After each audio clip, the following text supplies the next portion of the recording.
반갑습니다.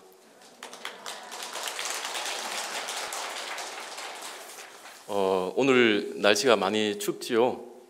이 추운 날씨에도 불구하고 이 설법 전 법당에 많은 분들이 동참해 주셔서 감사한 마음입니다.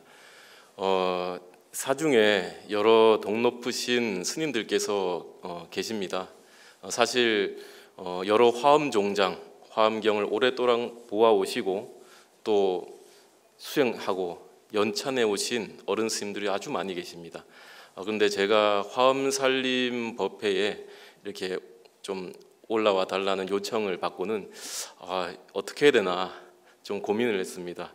그 정도의 학식도 없고 또 어느 정도 화엄이라는 것을 본다라고 하려면 좀 능통하게 많이 봐야 되는데 그냥 화엄의 1승 경지까지는 못 보지 않았는가 이 생각을 좀 하고 있었습니다. 그래서 오늘 혹여 이 부처님의 거룩한 법석에 그리고 통도사 이 화엄살림의 거룩한 법석에 허물이 남기진 않을까 좀 이런 걱정도 하거든요.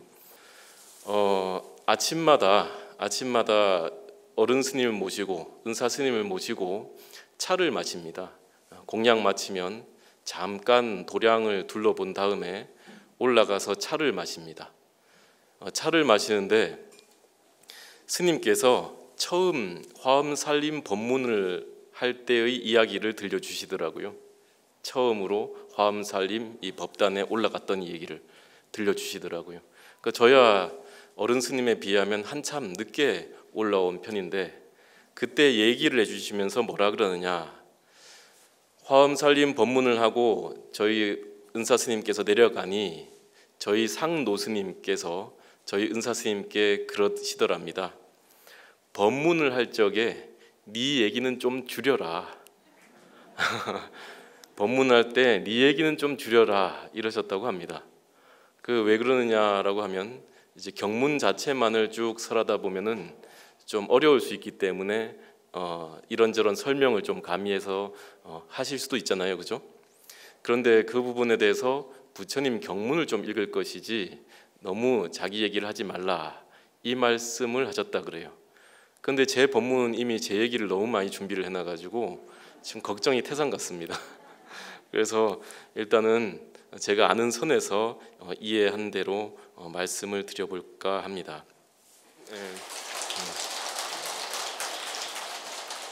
화엄경 약찬계를 아시죠? 화엄경 약찬계를 하나를 쭉 외우게 되면은 화엄경에 들어있는 전체적인 내용을 다 꿰을 수가 있습니다. 그 가운데에 일십일일 역부일이라는 하는 구절이 있죠. 일십일일 역부일이다. 일십일일 역부일이라고 하는 것은 사실 실천한타 스님이 번역한 80권본 화엄경에 나타난 39품에 대한 얘기입니다. 39품. 왜 그러느냐? 7처 9회 39품의 그 구성으로 이루어진 것이 바로 우리가 현재 화엄살림에서 보고 있는 화엄경입니다. 그래서 이 화엄경 가운데에 6, 4, 그 다음에 급여 3, 1, 11, 그 다음에 1 이렇게 다 더하게 되면은 39품이 됩니다. 그 가운데 오늘 제가 이 화엄경 법문으로 하는 부분은 6664 급여 3 일십일일 역부일 세주묘엄열애상 보현삼매 세계성 화장세계 노사나 여기까지가 세주묘엄품, 열애현상품, 보현삼매품, 세계성취품, 화장세계품, 비로자나품 여기까지를 일러서 부처님의 자내증 경지를 설한 것이다 라고 얘기합니다. 그럼 부처님의 자내증 경지라는 것이 뭐냐라고 하면 부처님께서 처음 보리수 아래에서 깨달음을 얻었을 때에 처음으로 설법한 내용이 바로 화엄경이었다라고 합니다. 그런데 이 화엄경의 내용은 너무나도 어렵고 너무나도 심오하여서 알아듣는 이가 아무도 없었다 이렇게 얘기합니다. 마치 우유와 같아서 우유를 소화시키지 못하는 사람들에게 있어서는 배탈이 나고야 마는 그런 가르침이다. 그래서 그 다음부터는 좀 더 쉬운 것, 아함부터 방 등 같은 여러 가지 경전을 설했다라고 하는 것이 교상판석입니다. 그런데 이러한 부처님의 잔해진 경지를 설한 다음에 이제는 두 번째로 열애명호 사성제, 광명각품, 묵명품, 정행현수, 수미정이 나오죠. 예, 그 부분에 보면은 열애명호 사성제, 열애명호품과 사성제품입니다. 그렇죠? 그 다음 광명각품, 문명품, 광명각품과 보살 문명품입니다. 이거는 엊그저께 이미 열애명호품과 사성제품을 여러분들이 배우셨어요. 그리고 어제 광명각품과 보살 문명품을 배우셨습니다. 그 다음에 뭐죠? 정행, 현수, 수미정. 수미정은 뺍니다. 수미정상은 빼고 정행품과 현수품, 정행품과 현수품, 이 정행품과 현수품까지를 바로 신을 설명한 부분이다라고 합니다. 신이라고 하는 것은 믿을 신자입니다. 믿을 신자를 이 여섯 품에서 설한 거예요. 그렇다면 믿음이란 무엇인가? 도대체 믿음이란 무엇인가라는 것이 정해져야만 됩니다. 여러분들 믿음을 지니고 계십니까? 네, 여러분들 다 믿음을 지니고 있기 때문에 이 법당에 나오셔서 기도를 하시고 위패를 붙이시기도 하고 화엄경 또 강의를 들으시기도 하잖아요. 근데 이 믿음에 대해서 그렇다면 화엄경의 믿음을 논하기 이전에 불교에서 본래 믿음을 어떻게 정의하고 있는가에 대해서 이제 살펴볼 필요가 있습니다. 그래서 좀 더 한참 더 거슬러 올라가서 삼승 성문의 가르침인 아비달마 교화까지 한번 올라가 봅시다. 아비달마 교화까지 올라가게 되면 거기에서 세건타라라고 하는 존자께서 지으신 입 아비달마론, 바로 아비다르마 교학에 대한 체계를 세운 입 아비달마론에서 신, 바로 스라다라고 불리는 믿음에 대해서 정의를 하고 있습니다. 그 믿음에 대한 정의를 제가 한번 읽어봐 드리도록 하겠습니다. 믿음이라는 것은 대상에 대해 징정하게 하는 작용이다. 믿음이란 대상에 대해 징정, 깨끗하게 하는 작용이다. 좀 말이 어렵죠? 그럼 조금 더 풀어서 얘기 드린다면은 마음의 더러운 때를 제거하고 불법승 삼보를 믿어 미혹한 외도가 연기의 법성을 믿게 하는 본질과 작용이다. 이것도 어렵다, 그죠? 다시 마음을 청정하게 하는 의식작용, 나의 마음을 청정하게 하는 의식작용으로서 마치 청수주, 물을 맑히는 구슬이 있대요. 청수주가 물을 맑히듯이 사성제와 삼보 그리고 인과의 이치를 바로 믿게 만드는 마음의 작용이다. 이렇게 정의를 합니다. 쉽게 얘기한다면은 믿음은 어떤 대상을 믿는 것이 아니고 그 저변에 마음을 청정하게 하는 것이다라는 내용이 깔려 있다는 거죠. 마음을 청정하게 하는 것이다. 그래서 제가 어제 또 차를 마시면서 은사 스님께 질문을 했습니다. 스님 작년에 저와 마찬가지로 정행품과 현수품을 하셨는데 제가 유튜브는 다 봤습니다. 하지만 거기서 하신 말씀 중에 도대체 믿음이란 무엇입니까? 믿음이란 무엇입니까? 라고 말씀드렸더니 질문을 올렸더니 스님께서 말씀하십니다. 믿음이라는 것은 보살 본업경에 이르기를 신자는 명심 청정이라. 믿음이라는 것은 마음으로 하여금 마음을 청정하게 하는 것이다. 믿음은 마음을 청정하게 하는 것이라고 이미 보살 본업경에 나와 있다라고 말씀하셨던 거죠.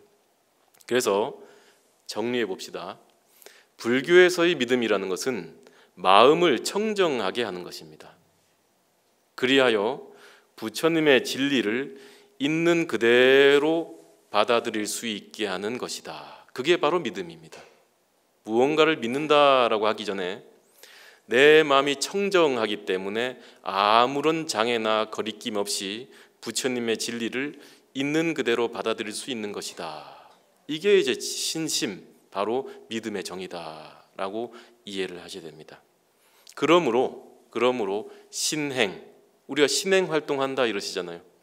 요즘 절에 다니면서 신행 활동을 하고 있습니다라고 하잖아요. 믿을 신자에 행할 행자. 그 신행을 다른 말로 풀면 청정행이 됩니다. 내가 요즘 신행 활동을 하고 있습니다라고 하는 말은 요즘 내 마음을 청정하게 하는 행동을 많이 하고 있습니다, 이런 뜻입니다. 그래서 청정행이란 말은 다른 말로 범행이라고 얘기하기도 해요. 범행. 범자는 무릎 범자 위에 수풀 임자가 붙어있는 형태입니다. 그것이 뜻하는 것은 저 인도의 바라문 또는 부처님 경전 이런 것들을 뜻하는데, 이 범이라는 것은 바로 청정을 뜻합니다. 그러니까 범행을 한다, 범행품도 있죠. 그 범행이라는 것은 바로 청정행을 나타내는 말이다라고 합니다. 그래서 우리가 지금 이 시간에 배울 정행품이라고 하는 것은 마찬가지로 깨끗할 정자에 행할 행자가 붙어있는 청정행을 줄여서 얘기한 거예요. 그러면 정행품에 나타난 얘기들이 뭐냐? 바로 청정행에 대한 것, 깨끗한 내 마음을 깨끗하게 하는 행위에 대한 것이 바로 정행품에 나타나 있고, 그 마음을 깨끗한다는 것은 다른 말로 믿음을 행하는 것이다, 신행이다. 바로 믿음의 실천에 대한 내용이 나와 있다라고 얘기를 할 수 있겠습니다.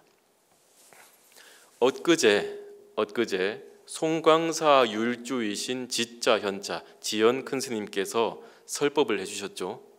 여러분들 설법한 내용 다 기억하십니까? 기억 안 나시죠? 왜 기억 안 나는지 아세요? 돌아서면 까먹거든요. 그래, 안 까먹는 방법이 있어요. 뭘까요? 안 돌아서면 안 까먹습니다. 그러니까 법당 나가실 때도 돌아 나가지 말고 뒷걸음으로 나가시면 돼요. 그런데 송광사 율주 스님께서 법문해 주신 열의 명호품과 사성제품, 그리고 어제 전 범어사 강주 스님이셨던 용자학자 용학 스님께서 법문해 주신 광명각품, 그런 보살 문명품이 있죠. 이 두 가지, 그것이 바로 부처님의 이야기를 하는 부분입니다.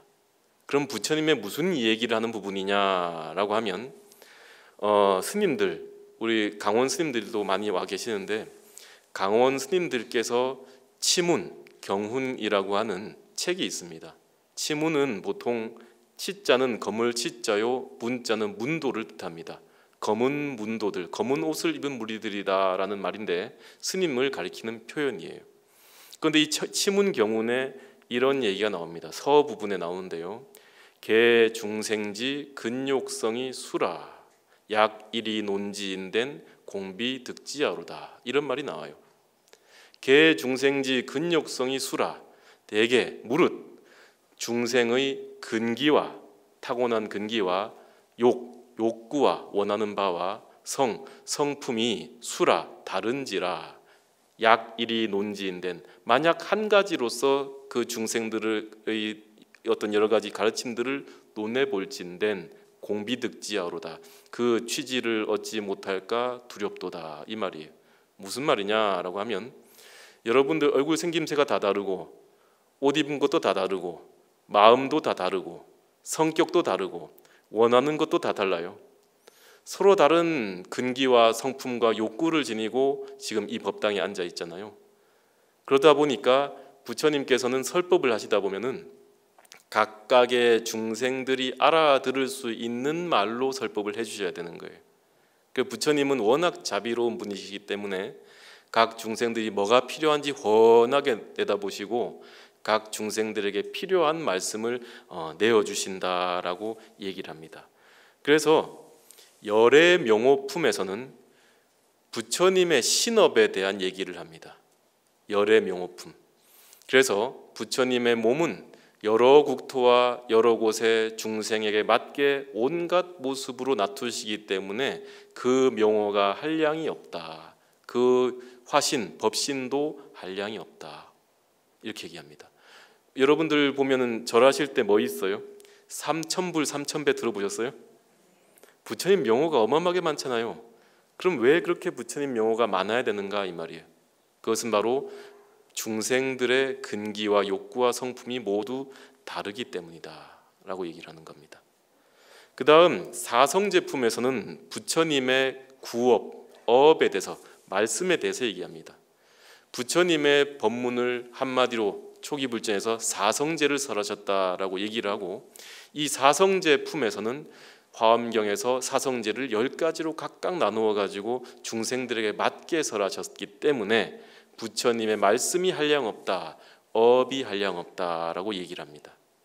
그리고 광명각품에서는 바로 부처님의 의업을 설했다라고 얘기합니다. 광명각품. 그래서 부처님이 그 품에서는 발바닥으로 광명을 놓으시죠. 어제 말씀하셨던 들었던 내용들입니다. 물론 기억을 다 하실 거라 생각합니다. 그다음 그래서 이 세 가지 열의 명호품과 사성제품과 광명각품은 부처님의 삼업이 한량없음을 드러내는 것이고, 이제 부처님의 삼업이 한량없다, 부처님의 몸으로 행하는 것, 말씀으로 하는 것, 생각, 마음으로 행하는 것이 한량없다라고 얘기를 했는데도 불구하고 중생들이 못 믿는다 이 말이에요. 의심이 생긴다 이 말이죠. 그 의심을 바로 보살 문명품에서 해결을 하는 겁니다. 아니 저 스님 여기 와가 정행품 얘기 안 하고 왜 이 얘기 하나 하실 텐데, 이 현수품까지가 신위에 대한, 신에 대한 것이 끝나는 자리이기 때문에 한꺼번에 종합 정리를 해드리는 겁니다. 그래서 이 의심을 끊기 위해서 보살 문명품에서는 문수보살과 함께 지수, 덕수, 재수 등등 숫자가 붙은 9분의 보살들, 바로 구수보살이 서로 묻고 질문하면서 중생들이 가진 의심들 또는 부처님의 신어의업이 한량없다라는 것에 대한 의심을 풀어준다라고 얘기를 합니다. 그래서 어제 모두 다 배우셨을 거예요. 다 기억이 나실 거라 생각하고 넘어가 보도록 합니다. 부처님께서 행하시는, 몸으로 행하시는 행위, 말씀으로 행하시는 행위, 마음으로 행하시는 행위들, 바로 신구의 삼업은, 그 업들은 중생들이 행하는 행위하고는 천차만별로 다릅니다. 중생이 행하는 행위하고는 달라요. 중생이 몸으로 행동하고 마음으로 행동하고 말로서 행동하는 신구의 삼업과 부처님의 신구의 삼업은 완전 다릅니다. 왜 그러냐? 부처님은 오로지 중생들을 제도하는 데 몸으로 행동하고 말로 행동하고 마음을 쓰기 때문에 중생들이 자신의 이익을 위해서 탐심을 부리고 자기가 싫은 것들은 밀어내고 이런 어리석은 마음의 행동들과는 전혀 다르다는 거예요. 그래서 보통은 부처님의 삼업, 몸으로 행동하고 말로 행동하고 마음으로 행동한 이 세 가지를 삼밀이라고 얘기하기도 합니다. 비밀스러운 밀자를 써가지고요. 그래서 부처님의 중생들을 위한 신구의 삼업이 한량없음에 대해서 완전한 신심으로 알고 믿었기에 이제 어떻게 하면 그렇게 부처님과 같은 지혜와 공덕을 얻을 수 있는가라고 지수보살이 문수보살에게 묻고 답하는 내용입니다. 그것이 바로 믿음에 의한, 믿음에 바탕한 청정행을 설하는, 신행을 설하는 정행품의 내용입니다. 여러분들께 이 프린트를 미리 나눠드렸으면 좋았을 텐데요. 그걸 못하니까 제가 정행품 내용을 다는 못 읽고 앞에 부분만 좀 읽어보도록 하겠습니다. 범음으로 읽지는 않고 그냥 평음으로 읽겠습니다. 정행품은 이제 지수보살이 문수사리보살에게 질문하는 내용으로 시작합니다. 저 때에 지수보살이 문수사리보살에게 물으셨다.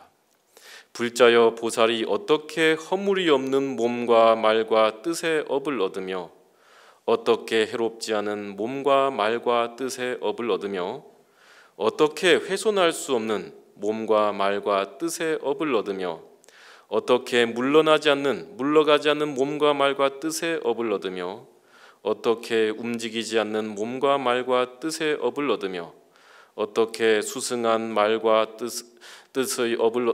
몸과 말과 뜻의 업을 얻으며 어떻게 청정한 몸과 말과 뜻의 업을 얻으며 어떻게 물들지 않는 몸과 말과 뜻의 업을 얻으며 어떻게 지혜가 이끄는 몸과 말과 뜻의 업을 얻나이까?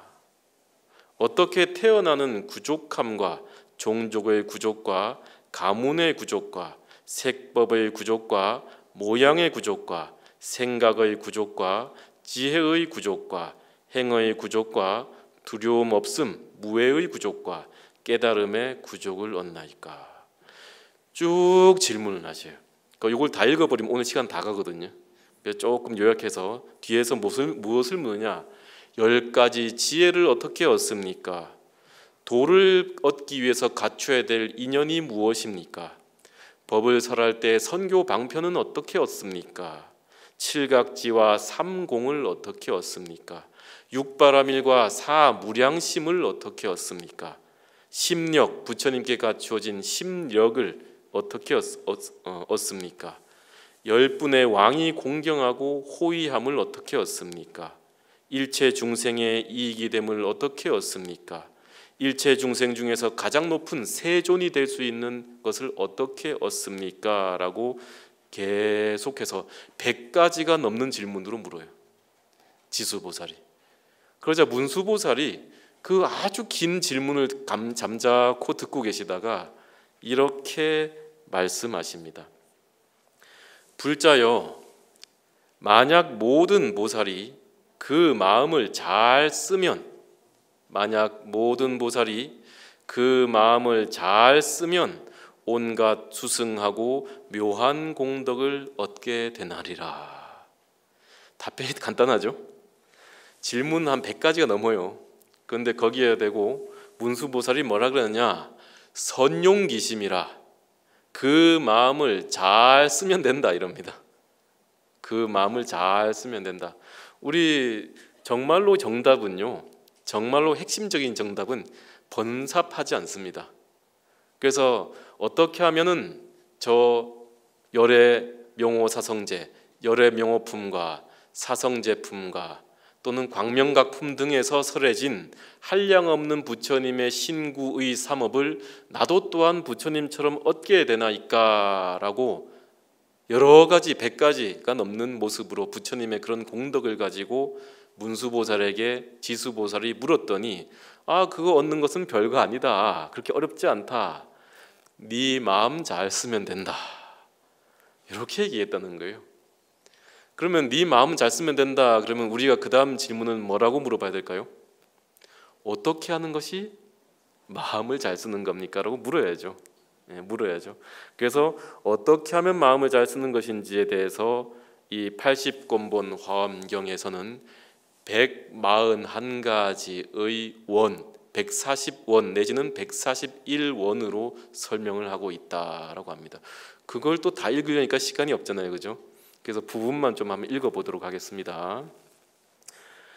보살이 집에 있을 때에는 마땅히 중생들이 집의 성품이 공한 것을 알고 그 핍박에서 벗어나기를 발언해야 한다. 부모를 섬기고 효도할 때는 마땅히 중생들이 부모를 잘 섬기듯 부처님을 잘 섬기듯 일체 중생을 보호하고 모시기를 발언해야 한다. 처자식이 모였을 때면 마땅히 중생들이 원수거나 친한이나 평등하고 영원히 탐착을 여의기를 발언해야 한다.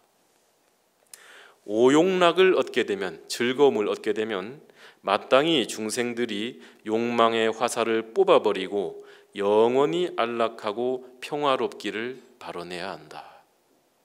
지금 바로 출가할 때는 마땅히 중생들이 부처님과 같이 출가하여 일체 중생을 구호하기를 발언해야 한다. 이 내용들을 한번 가만히 들어보세요. 보면은 일거수일투족 모든 자기 자신의 행위를 할 때, 집에서 나올 때, 처자식과 함께 있을 때, 즐거울 때, 출가할 때 여러 모습들 가운데 항상 뭘 생각하느냐? 당원 중생, 마땅히 중생들이 이러이러하기를 원하나이다. 자신의 일을 하면서 누구를 항상 생각하고 있어요? 중생들이 이랬으면 좋겠다라고 생각하는 거예요. 좀 더 읽어볼까요? 여긴 또 재미있는 것도 나와요. 여러분들 입측 오주 해보셨죠? 입측 오주 아세요? 해우소 들어갈 때 옛날 스님들이 주문을 외고 들어갔어요. 측귀신이 있기 때문에. 입측 오주에 관련된 내용도 있습니다. 대소변을 볼 때에는, 이제 여러분들 대소변 볼 때 잘 생각해야 돼요. 대소변을 볼 때에는 마땅히 중생들이 탐진치를 버려서 죄업을 깨끗이 없애기를 발언해야 한다. 얼마나 급합니까 마음이. 변 마렵고 소변 마렵고 하면 그냥 근심이 따로 없잖아요. 그래서 우리 절에서 이 변속관을 뭐라 그럽니까? 해우소라 그러죠. 또는 휴급소라 그래요. 소변 보는 데는 휴급소, 큰 거 보는 데는 해우소예요. 휴급소는 급한 걸 쉬는 데가 휴급소예요. 해우소는 근심 푸는 데가 해우소입니다. 경봉 스님께서 그렇게 말씀을 하셨다고 하죠. 그런데 그때 해우소 가가지고 앉아가 끙 하고 시원하다 할 때 어떻게 생각해야 된다고요? 번뇌를 내가 이와 같이 버릴 것이며 나뿐만 아니라 일체 중생도 이와 같이 시원하게 번뇌와 탐착을 여의기를 발언하나이다. 이런단 말이죠. 그러니까 세상에 이런 말 하면 되나요? 똥 눌 때도, 큰 거 볼 때도 중생들을 위해 생각한다는 거예요. 언제나 어디서나요. 더 읽어볼게요. 길을 걸어갈 때에는 마땅히 중생들이 청정한 법계를 밟아 마음에 장애가 없기를 발언해야 한다.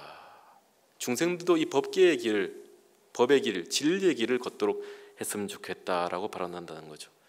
그래서 이와 같이 쭉 해서 맨 뒤에 139원부터 이렇게 나옵니다.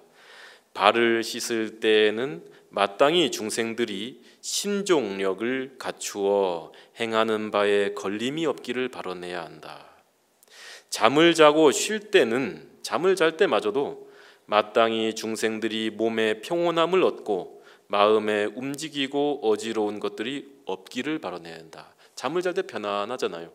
그럼 내가 이와 같이 편하듯이 중생들도 이와 같은 편안함이 얻어졌으면. 잠자다가 이제 일어났어요. 잠자다 눈을 떴을 때, 막 깨어났을 때에는 마땅히 중생들이 일체지를 깨달아서 시방을 두루 살피기를 발언해야 한다. 깨어난다는 것은 깨어날 각자죠. 그래서 중생들도 마땅히 내가 미혹의 잠에서, 이 깊은 잠에서 깨어나듯이 모든 중생들도 번뇌의 잠에서 깨어났으면 하고 발언한다는 거죠. 일거수일투족이 모두 다 중생들에게 향해 있는 것이 바로 이 정행품 141원 내지는 140원의 내용입니다. 그래서 어떤 것이 보살의 과실이 없는 신어의 업이며 해로움이 없는 신어의 업이며 허물어지지 않는 신어의 업인가에 대해서, 삼업에 대해서 100가지가 넘는 질문을 할 때에 문수보살이 답이 뭐냐? 그 마음을 잘 쓰면 된다 라고 할 때 그 마음이란 게 뭐냐? 바로 일거수일투족, 행주좌와 어묵동정에 항상 나와 함께 중생들 또한 해탈을 얻고 평안을 얻기를 발언하는 거예요. 늘 화두 들듯이 중생이 마음 안에 있다, 이런 말입니다. 자, 정행품의 구체적인 실천은까지 다 읽었고요. 스님께 제가 한번 또 질문을 했습니다. 제가 은사 스님하고 요즘 대화를 많이 하거든요. 스님, 그러면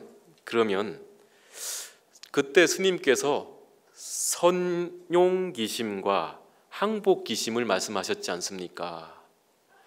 화엄경 정행품의 선용기심, 바로 그 마음을 잘 쓰라는 말과 함께 금강경에는 우나 항복기심 하니까 항복기심에 대해서 설명했는데 그 둘의 마음 차이가 무엇입니까?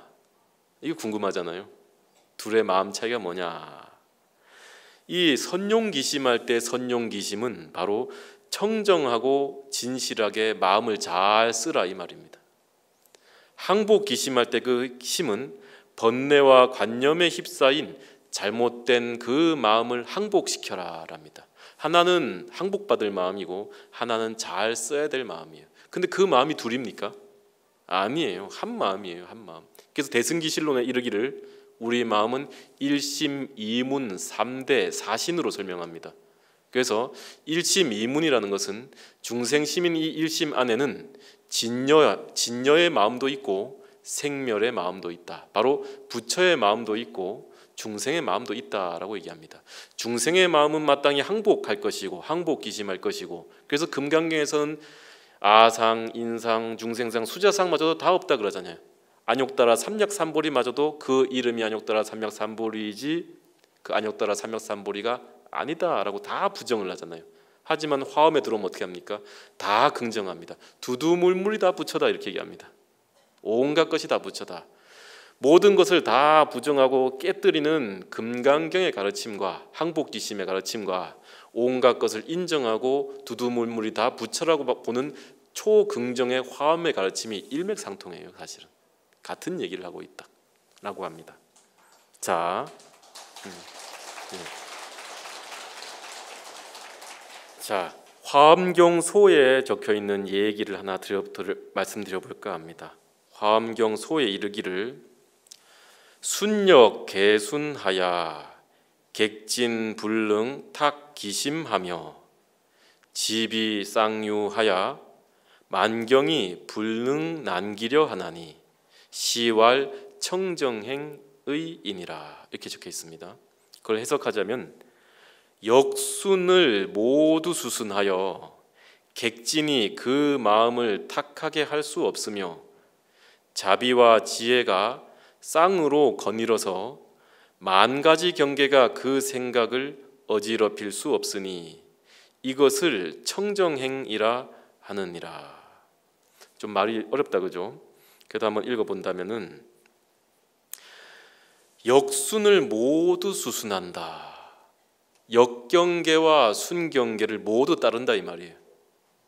마음을 선용기심하는 사람은, 마음을 잘 쓰는 사람은 좋은 경계니까 좋다고 땡기고 나한테 싫은 경계니까 내치는 사람이 아니다 이 말이에요. 좋은 경계도 당길 뿐만 아니라 싫은 경계마저도 나의 깨달음의 자양분으로 쓰는 사람이에요. 그래서 청정한 신심을 갖춘 사람은 역순을 모두 수순한다. 좋은 사람이 오면 아이고 감사합니다 하고, 또 나를 욕하고 헐뜯고 괴롭히는 사람이 오면 그것도 감사합니다 라고 합니다. 왜 그러느냐? 나를 힘들게 하고 어렵게 하는 사람도 나를 키워주는 거니까요. 나를 키운 것은 8알의 바람이었다 그런다는 거죠. 여러분 싫어하는 사람이 있습니까? 있죠. 네, 절에 다녀도 있습니다. 절에 다녀도 싫어하는 사람이 있어요. 그런데 그놈만 없으면 내가 편할 것 같잖아요. 그 사람만 없으면 내가 세상살이 편할 것 같잖아요. 그런데 그 사람이 없으면 편해졌었습니까? 안 편해요. 왜냐하면은 야 저놈만 없으면 내 편할 텐데 해서 저놈 나가잖아요. 그럼 그 자리에 덜 나쁜 놈이 또 들어가 앉아 있습니다. 그래가지고 항상 그 자리는 메꿔져 있어요. 내가 싫어하는 사람, 내가 미워하는 사람이 채워져 있다 이 말이에요. 그럼 왜 그러느냐라고 하면 내 마음 안에 호오심, 좋고 싫다라고 분별하는 마음이 사라지지 않는 이상은 그 자리는 없어지지 않습니다. 내가 가장 싫어하는 사람이 사라지면 그것보다 덜 싫은 사람이 그 자리 가고, 그 사람이 사라지면 그 사람보다 또 덜 싫은 사람이 또 가고, 언제 사라지겠어요? 안 사라져요. 그럼 뭘 버리면 되겠습니까?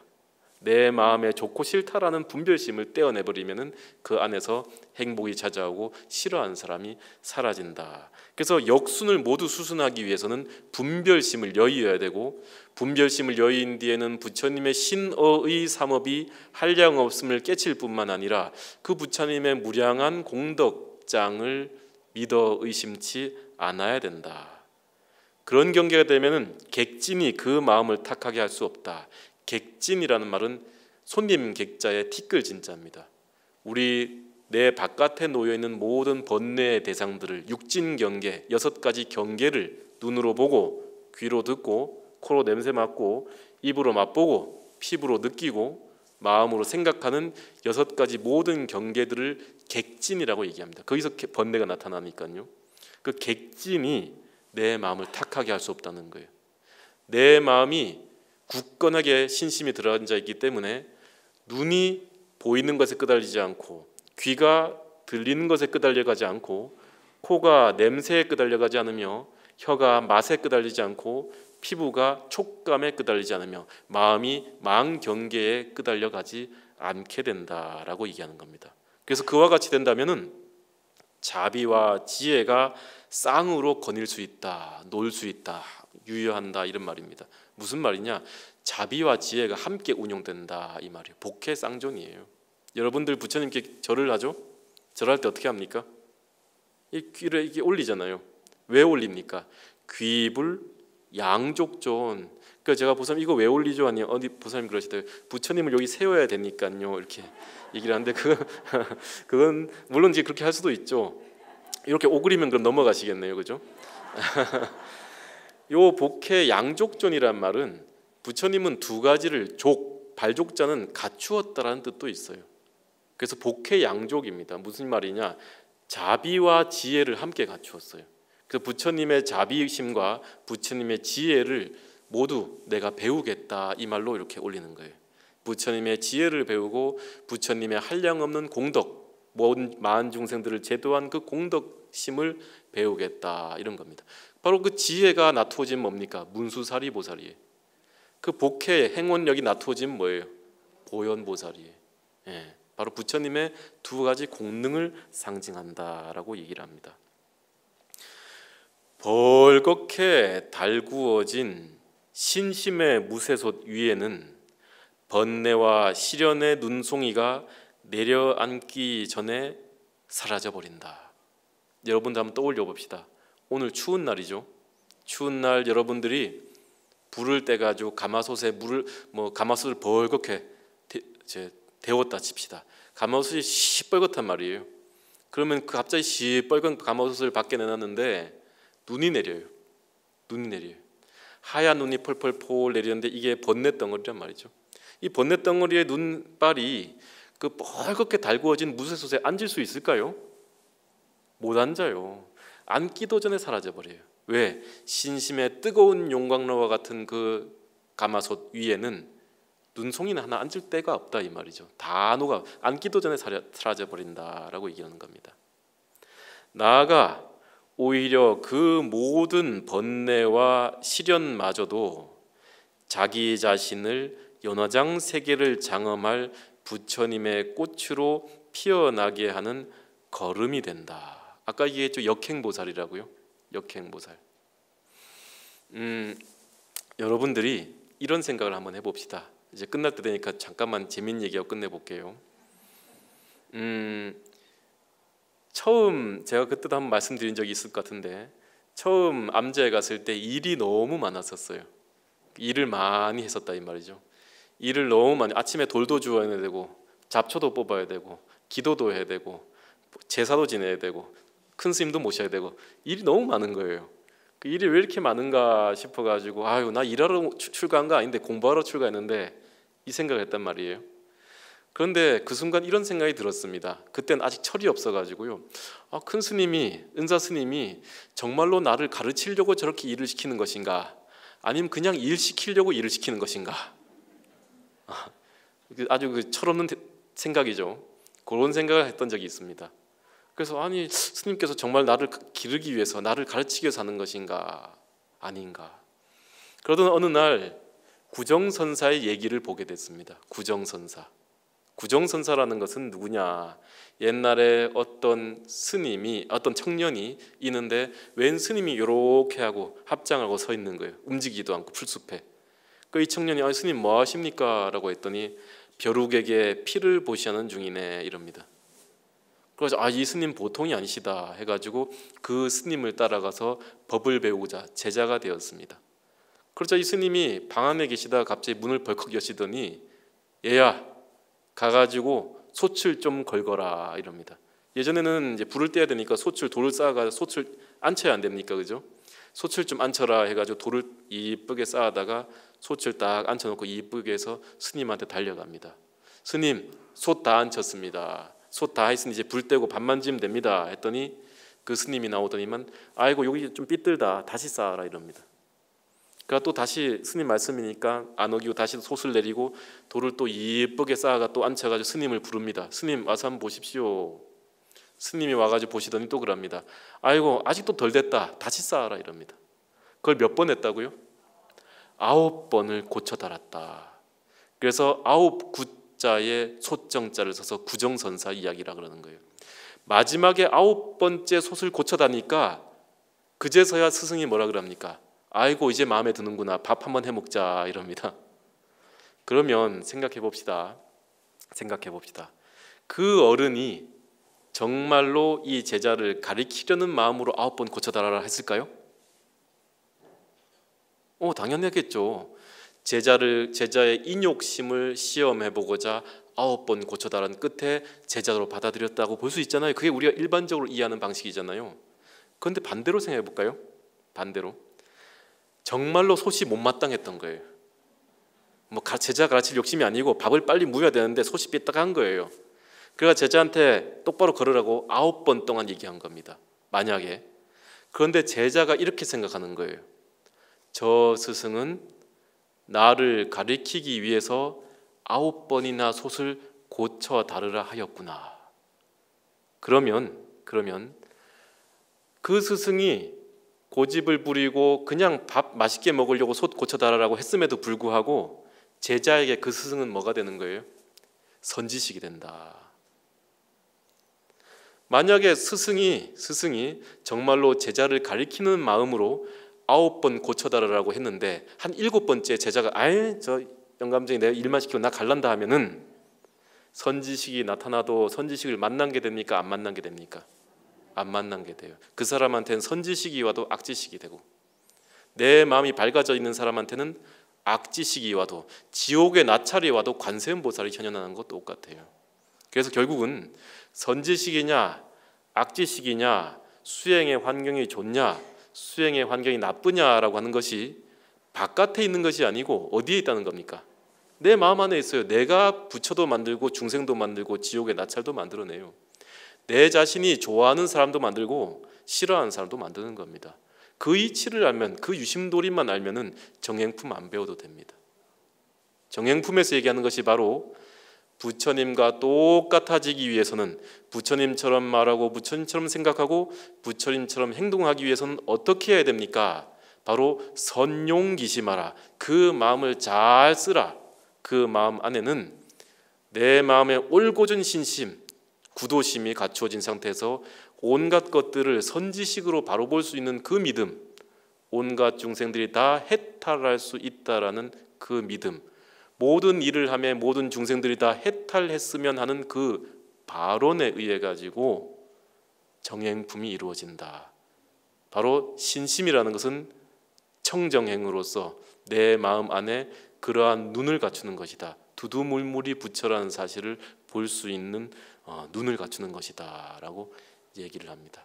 오늘 좀 말이 길어졌다 그죠?